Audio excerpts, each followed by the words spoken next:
Hi అండి. Welcome to Seemandhra రుచులు. ఇక్కడ మనం చూస్తున్నది శ్రీ బాల్కా తీర్థము. ఈ టెంపుల్ వచ్చేసి బాల్కా తీర్థం టెంపుల్.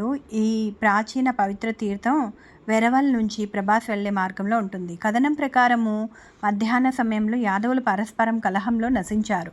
ఆ తర్వాత భగవాన్ శ్రీకృష్ణుడు ఇక్కడ పిప్పల చెట్టు క్రింద తన ఎడమ కాలి మీద కుడికాలు పెట్టుకొని యోగ నిద్రలో కూర్చొని ఉన్నారు. అప్పుడు జర అనే వేటగాడు భగవాన్ శ్రీకృష్ణుడి పాదాన్ని మృగం అని భావించి బాణం వదిలాడు. ఆ బాణం శ్రీకృష్ణుడి కుడి పాదం తాళంలో తగిలింది. వేటగాడు తన బలి దగ్గరకు వచ్చి చూచినప్పుడు అది మృగం కాకుండా యాదవ వంశానికి చెందిన పీతాంబరధారి పురుషోత్తముడు అని గ్రహించాడు. అతను భయంతో తన తప్పును క్షమింపమని కోరాడు.